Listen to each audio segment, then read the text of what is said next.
The Harbinger. Arlecchino. Or Kino. Is it like Kino? I think it's Arlecchino. Because like I like gnocchi. The little noodles. I know it's pronounced as like gnocchi. Some people would say gnocchi. That's wrong. I took Italian.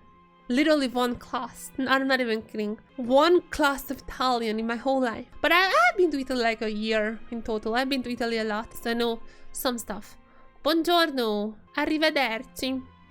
The problem is, after I learned Spanish, whenever I went to Italy, I just spoke Spanish. Because they don't really know English. Like the parts that I was in, they don't really know English. At least in Spanish, I was like kind of fine-ish. Some of the words are similar or even the same in Spanish and Italian. So if I just said something in Spanish, most of the time they kind of got what I meant. Arlecchino.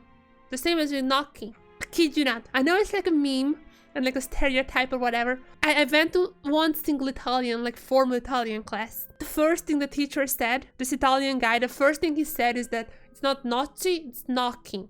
That's like literally the first thing that he said. He gave us like a paper to like read up various Italian words. Before we started, this is gnocchi. That is the most important Italian, the thing that people get wrong all the time. So I could say, Buongiorno Arlecchino. I had a previous stream when I was just like saying all the Harbinger's names. Piero, Il Dottore, Colombina, Arlecchino, Pulcinella, Sandrone, Scaramouche, Pantalone, Tartaglia, Il Capitano.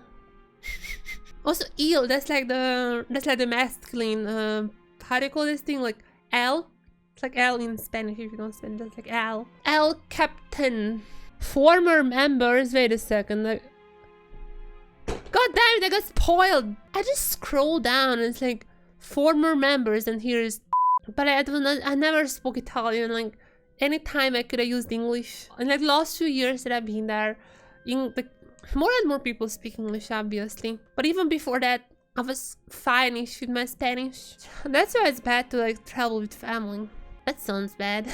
If you travel with family though, you're never gonna use language. You're just gonna speak with whatever language your family speaks. I went to France like for just a few days. In that few days, there were so many things that I just not necessarily learned, but like first day, people were talking to me in French because French people don't really speak English. So they were talking to me in French and I was like, I don't understand. And the last day, I still didn't really understand what they were saying, but like I could kind of guess like with the emotions and like I heard some words out. Like I was in Montaigne. At first I thought it's pronounced as Montpellier, but no, it's apparently Montaigne. Something like this. At like the last day I was like, I could hear it out. But when someone said the city name, I was like, they said it. It's really fun to travel. I don't like airplanes though, which is kind of a bummer because that's usually necessary for traveling. I like trains more, but trains are actually getting come back.